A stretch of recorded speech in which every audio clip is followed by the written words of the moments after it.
Wait lang. Okay, go. Okay. So, for this episode, magfe-fem tayo. Ikaw kasi. Ba, ikaw kasi pinapapili ko nun eh. Ikaw magfe-fem tayo. Oo nga po. Oo nga po, coach. Kasi yung pinili niya folder. Kasi sabi ko, ikaw na pumili. Ayaw niya pumili. Di go. Sabi ko, okay, sige, mag-slide na tayo dyan, di ba? So, Shanti. Ayan. Yes. Shanti, first time mo ba mag? Opo, first time din. Totoo? First time ko talaga, coach. Hindi pa ako nagta-twerk.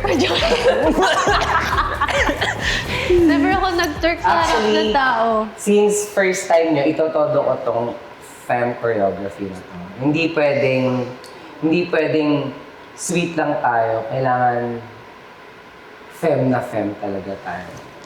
So, lahat ng levels, magka-floor works tayo. Ayun na nga. Gagawin natin super sexy. Wag naman sobra, coach. Hindi, ayaw. Gusto ko sobra. I mean, that's the essence of femme choreography. You need to be sexy. You need to you need to move feminine. And the inner sexiness. Kaya mo ba? I will try my best. Ayaw mo baka Kaya ko. initin mo ulo ko. Kalma, coach. Kalma. Okay naman. Yung mga fans ko kasi never nila ako nakikitang mag-twerk na talagang totoong ano. Totoo ba? Kaya yun yung laging ano nila sa akin, kumalag ka, mag-twerk ka. Kasi Okay. Hindi ko pinapakita. So, it's gonna be the first time. mag-thank you kayo sa akin, mga fans ni Shanti. Dahil kapag twerkin natin si Shanti. Siya kasi may dahilan. Tingin ko kaya naman yan. Hindi ko na sinabi. By the end of this rehearsal, makikita ko na kung paano mag-twerk si Shanti. Bakit naman napaka-tense naman. Parang nakatakot naman yung Kaya nga. yung dating. Natatakot na ako! Feeling ko kaya naman ni Shanti. It's just that, nag-hold back pa lang din siya sa mga movement niya. And naniniwala ko magaling siya. Naniniwala din ako magaling si Jeremy. Magaling na. So, tingin ko ito yung redemption namin nung episode 2. Actually, oo nga, no. Diba? Redemption namin ito nung episode 2. Kasi nagkulang talaga kami sa dance-off last time. Yeah. Pero when it comes to peace, we're very ready. So now, tuturuan ko muna kayo mag-catwalk. Okay. Basic lang naman yung catwalk ko. So, lalakad lang kayo paharap. Pero dapat makita ng audience na sexy kayo. Pero, hindi exaggerated. Okay? Hindi rin masyadong madaming ginagawa. Maglalakad lang kayo. So, we start with right. I think, focus more on your hips, not on your upper. Okay? 7 and right. 7 and right. Left. Right. Focus on hips. Right. Chin up. Ganun lang siya. Diba? Yeah. One more. Okay. Kunyari nasa runway tayo. Chin up. Make sure you're ready. You're confident. Kailangan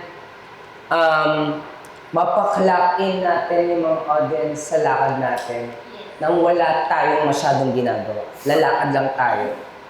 Okay? Kailangan maging sexy, Jiro. Okay? There's no excuses.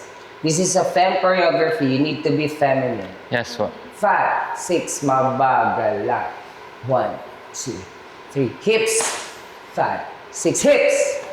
And 1, 2, 3, 4, 5, 6. Turn. 1, 2, 3. Left. 5, 6, 7, and 1, 2, 3, 4, 5. Third tayo. 7, 8. 1, 2, 3, 4, 5. Mabilis.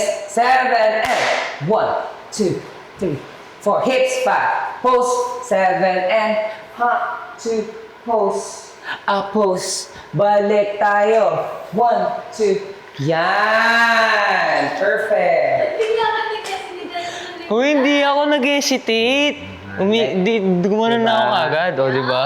Kaya nagagalit si Shanti sa iyo kasi nag-drop ka ng character. Sorry. Pasensya, One more. pasensya. Mag-commit tayo sa style natin. Ito yung style natin, tama, Shanti? Fem. So, pag dinrap natin yung character natin, wala na.